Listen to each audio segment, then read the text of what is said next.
This is AV SuperFriends Perspectives, a collection of interviews, discussions, and presentations from conferences, trade shows, and events that just don't fit either of the other two shows. Some are long, some are short, but they'll all have valuable insights, useful information, or just good conversation with thought leaders and subject matter experts. And now, the AV SuperFriends. Why am I here? Why are you here, Chris? Chris, why in the world would you come? I'm not sure. Where are we even at right now?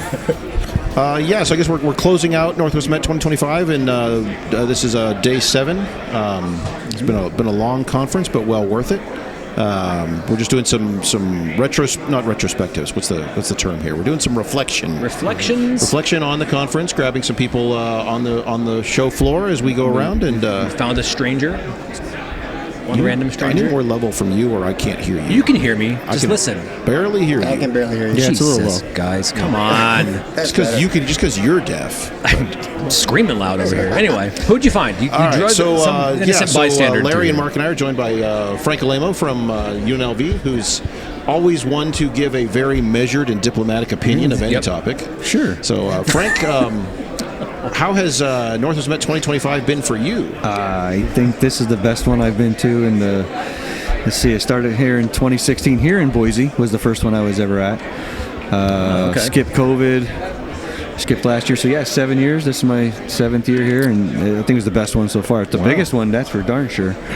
Yeah, it is. The conference is growing significantly. It's the biggest small conference. Yeah. Which is the biggest it's been since the last one. No, right. That's not true. Every year it technically sells out. Is it actually bigger this year than last year? Yes. Yes. We spent more money. It's slightly larger with people in attendance, so technically yes. Last year I spent the most money at that point, but we also made the most money. But this year we've spent even more and made even more. Well, so the draw is expanding as well. Yeah. Like this year we have people from New York, people from Florida, people, Tennessee, North Carolina. Yeah. All over Jersey, Iowa. So they're going to have to rename it. Yeah, at a certain point, NWMET is not going to be adequate. No. Just MET.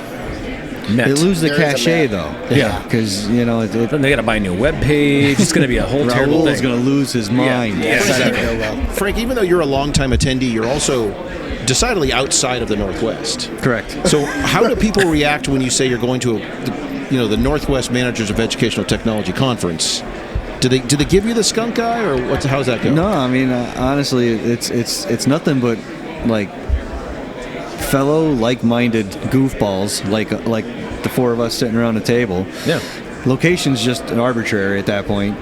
My sell to my bosses when I need to go to a place like this, it's like, okay.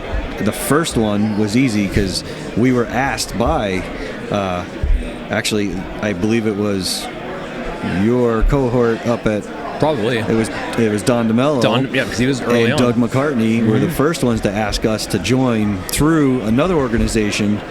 So we came to Boise in 2016, presented, and then it got in our veins. We stuck around, and in 2019 we hosted in Vegas, and that is what opened the floodgates for outside of NWMET. We were NWMET adjacent because our top of our state touched every other state in the Northwest. You're adjacent enough to a true Northwestern state. Is bordering a state in the Northwest and the mountain region. Right. And I can't imagine somebody's going to say, well, no, Frank, you're not going to come because you're not Northwest. How that would really go over. So does that allow me to sneak in then? Because absolutely, Idaho does touch Wyoming. Right. Mm-hmm. Okay. Yeah, I always assumed you were part of the group. You heard him say it this morning, Northwest, Pacific Northwest, and Intermountain region. So, but you think west, it's actually Wyoming. You're out west, which for me is east. You're east of the west. You're east of me. So you go to the old west and just keep going. Yes. And then you'll find... And you end up back on the East Coast in Oregon. if you hit green stuff, you went too far. Yeah, exactly. Back up.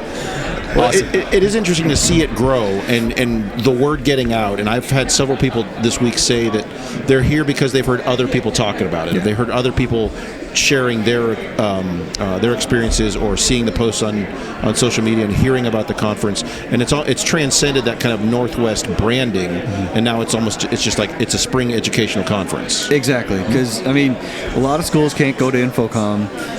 Traveling to Orlando from the West Coast is a little pricey and sometimes difficult. It's just on miserable. travel, which is right. Yeah. And some schools aren't allowed to travel to Vegas when it is in Vegas, whether it's because of political reasons within your state that you're not allowed to travel to a state where there's gambling, or you just can't go because it's in the middle of the summer and you have projects going on or whatever. Other group like ETC that I also attend, that's in October. Right. This is the spring version of that in my eyes. Yeah. Very similar collaborative, very similar group of people. I see many of the same folks at each one. But they get to spread out a little bit more. We're kind of over here on the west side, and they get to hit everywhere. Last year they were in Iowa in the center of the country. So, yeah. Similar problems, similar solutions, similar folks. We see the same usual same suspects. folks. Yeah, exactly. This year, kind of the trend we just spoke about the last kind of conversation. There was this thread of like budgetary pieces. Are you getting any of that? Like what? Anything you're tackling or trying to keep your eye on, or any trends you're seeing that are bubbling up from your side? Right now, it's hard. It's hard internally as our university. We're not struggling, but our biennium comes every 2 years, and they dictate on how much money we get to spend for projects and that sort of thing. And our biennium is up this year, and they'll be voting on it in a few weeks. So I don't know what's coming down the pipe until it comes down the pipe in July.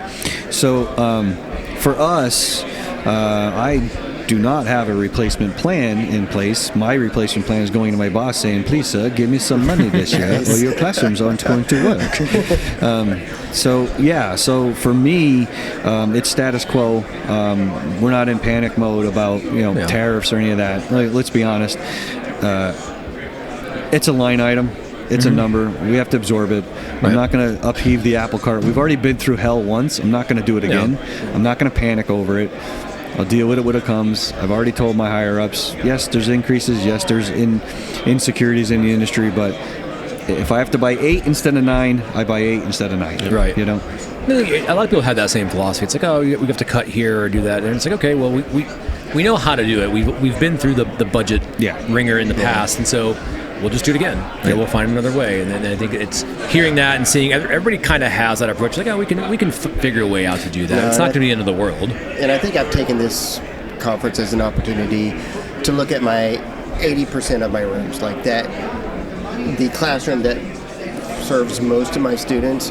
There's several manufacturers out there starting to put together unique solutions that are slightly smaller, slightly a different approach than what we've done in the past, whether it's Liberty or Catchbox. I think there's opportunities for me to at least explore, okay, maybe I don't need to put exactly the same system I was doing before. Is there a slightly cheaper way of giving the user the same experience through a different approach? Yeah, my team last year, actually, they came up with that on their own plan. So our RebelFlex classrooms, that's our Ferrari of our classrooms, and we rolled those out everywhere. But we had rooms that we didn't touch with that solution, and they were in need of repairs and upgrades. So what my team actually did is they pulled back. We ditched a touch panel, and we went to push button. Right? We ditched all the extra inputs and stuff we didn't need. Now we have local PC, laptop, USB-C, and document camera. It's still a heavy button push on our thing. So we have basic 4 inputs. If there was a motorized screen in the room, it stayed. If there was a manual, we replaced it. Because manual to replace is easier than it is to do the motorized. So again, dinner tonight. Oh, we're having dinner tonight. Photo on the blue turf. Got to meet there. You heard it, guys. You better be there. You're not getting a picture. No Smurf turf for you. Be good if at the bottom of Stucco, so like don't go all the way up. Damn it, Zane. Thanks, Come on. Zane.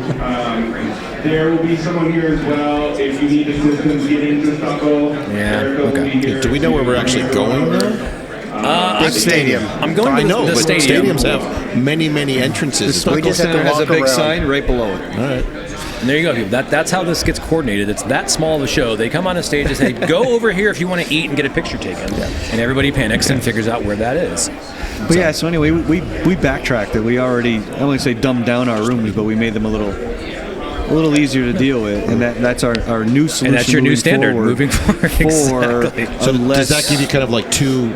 You've got like the Cadillac, your Ferrari, and then you've got your Chevy. Yeah, two flavors, and then we have one outstanding flavor that is what we basically call specialized.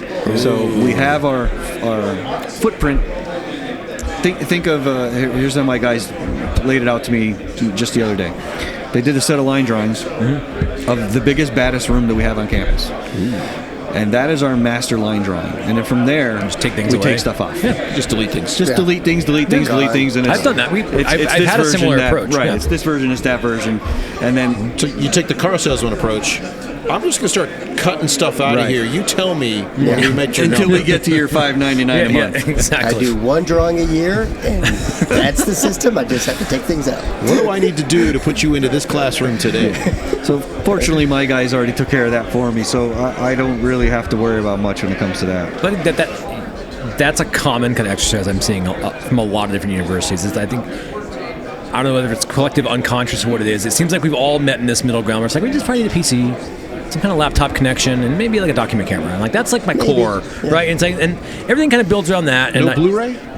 No. VCR? Maybe. Slide carousel? Yes, there you go. For sure. Yeah, 16 millimeter? Yeah, exactly. And, so, and that's kind of Laserdisc? And everybody's like, well, just what's the minimum way I can make it work? Well, just look at a little button panel over here, right? And then maybe I add some capture stuff here or there for distance or just capture, and that's kind of the sweet spot that a lot of people are just in now. And I think there's a lot of parity at a lot of universities that that's what like standard capabilities should be. And it was never posted on any like massive message board that this shall be the standard, but everybody kind of came to that conclusion that that's what we needed to have.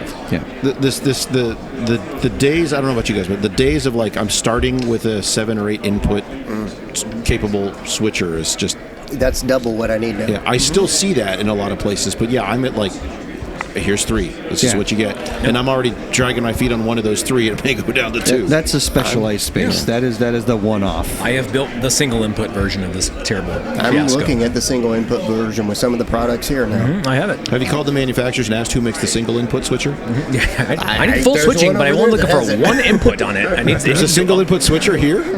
They switched the inputs to that single input, yes. Yeah, it's the professional dock over there. Chris, Yeah, that by professional Liberty. dock, it's interesting for a I see what very you're saying. basic The classroom. one that I helped them kind of develop. So go check it out.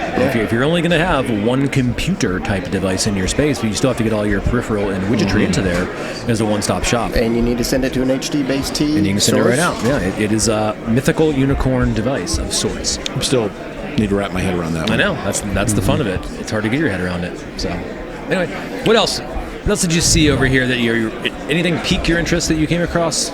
I wouldn't say there's anything piqued my interest because we get to go to a lot of these shows and we see the same. I wouldn't say the same boxes all the time, but it's the same flavors. There's nothing new. That's the whiz bang stuff. We're so close to Infocom, they'll probably be rolling stuff out there. Yep. For me, it's this. It's the relationships. It's getting to connect with people with the same problems that I'm going to have in my room. Does something weird, or it's the manufacturer's rep that went to another polo shirt to this polo shirt, Right. catching up on what they're doing over there, saying my condolences and that sort of stuff. So, yeah, I'm here for the relationship. I'm here for the networking. The presentations are phenomenal. Right. I enjoyed Mike's this morning, which was something that kind of made me think outside the box a little bit. Yesterday, the one I watched touched on some of the things that I presented on today. So it was kind of cool to see that we're all in the same boat here.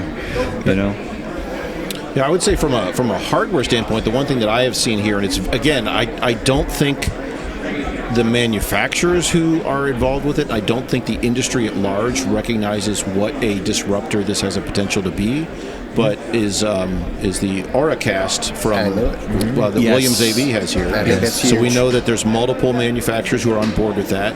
There's multiple devices outside of what we consider commercial presentation and conferencing AV who are doing it. Dan Case from Carroll College gave a great presentation this morning on it, just kind of on the high-level concepts of what this can do as a future protocol. And I think that's where a lot of people don't recognize how much of a disruptor that really could be if, and it's still very early, it's very nascent, but if it rolls out the right way, if you get the right buy-in from both source devices and delivery devices, delivery manufacturers, I think it's really going to change how things are done, and it's going to be very.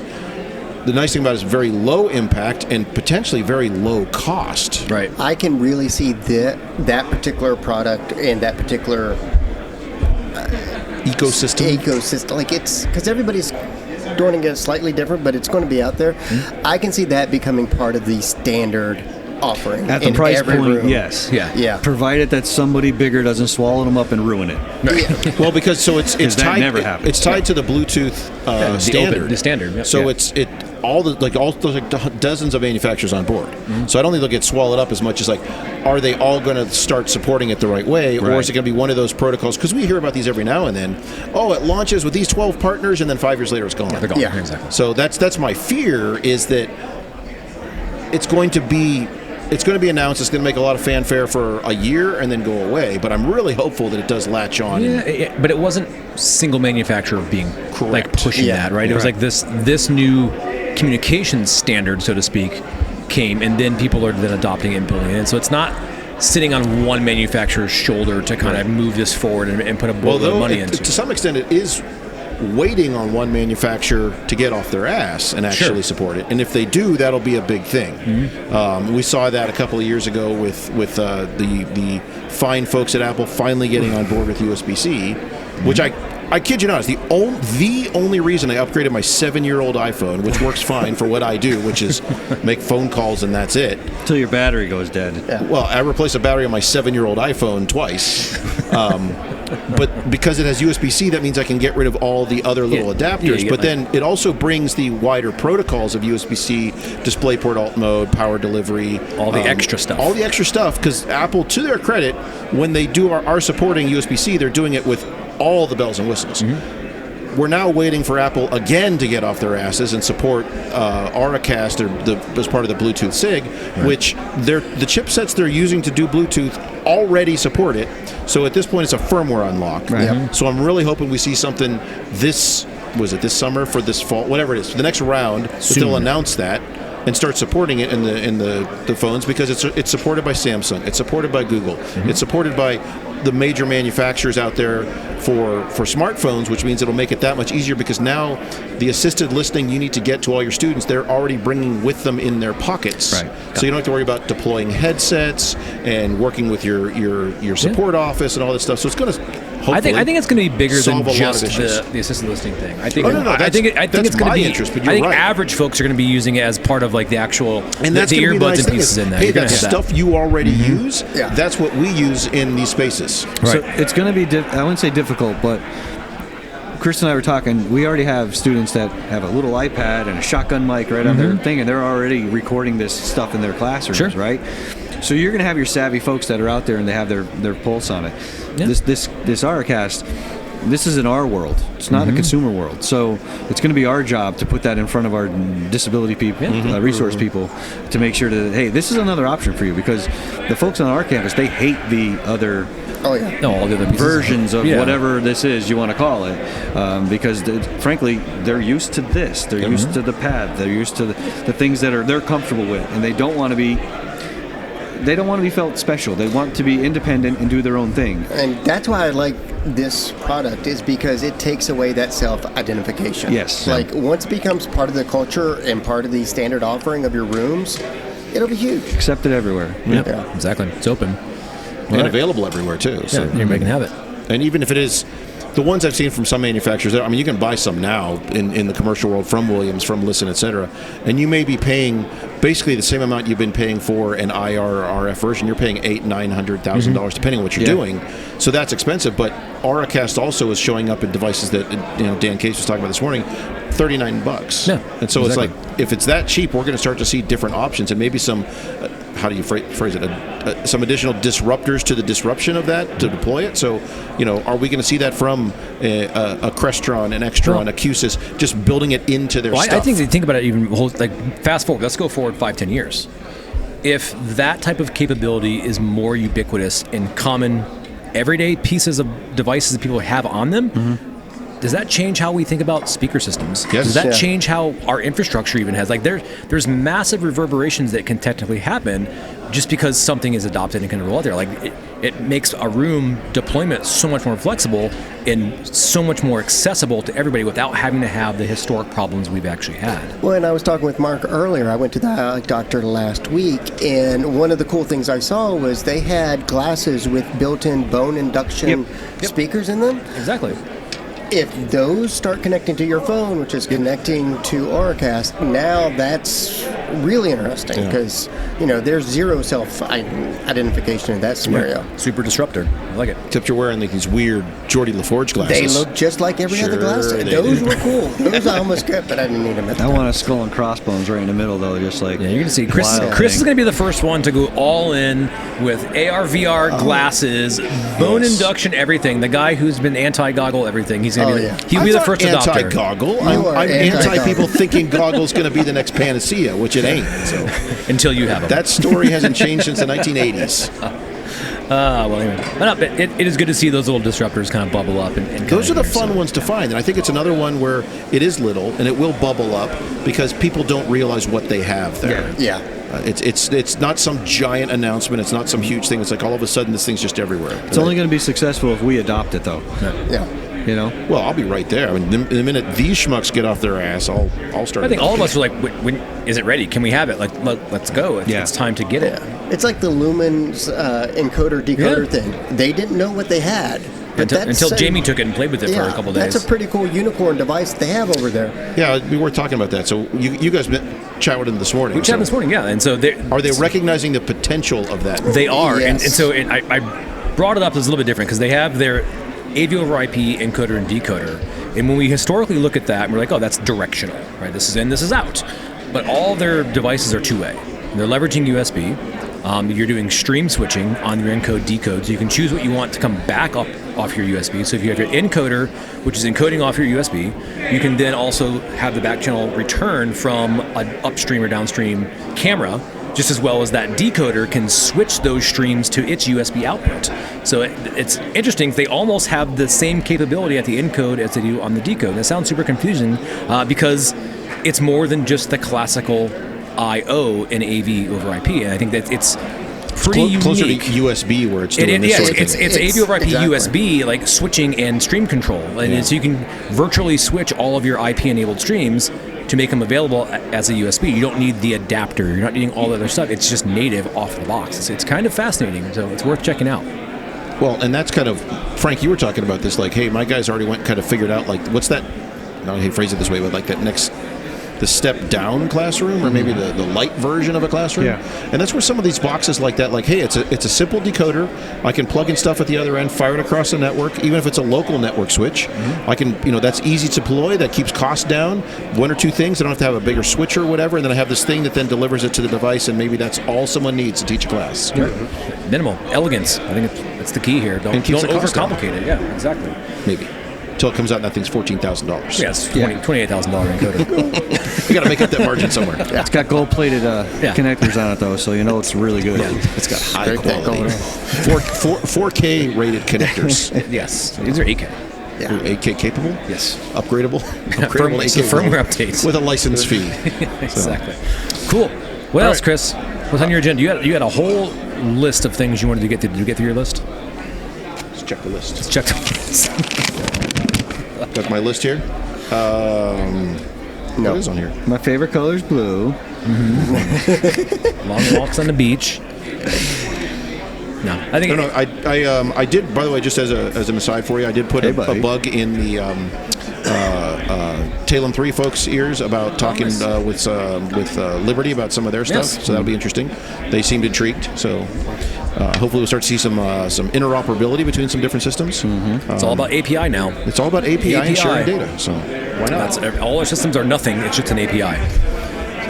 Cool. So, all right. Well, it's almost dinner time. Are you guys hungry? 5:30. Stuck a wheel. We got to be there, or you're locked out. No pictures. No nothing. Smurf turf. So you said 5:31. You're out. You're out. Yeah. Oh, you might as well go home. Smurf turf. All right, Frank. Thanks for having me, guys. Thanks for coming here, and thanks for being a part. We always welcome on the show. Call in, harass us. Well, that wraps up another episode of AV SuperFriends Perspectives. If you have a perspective to share, you can contact us with questions, topic ideas, or general complaints at mailbag@avsuperfriends.com. Nice work, everyone. Sharp broadcast. Really good. Everyone on the floor as well. Really a lot of hustle. I liked it. The opinions expressed by the AV SuperFriends are solely those of the individuals and do not represent their respective institutions, organizations, companies, or clients.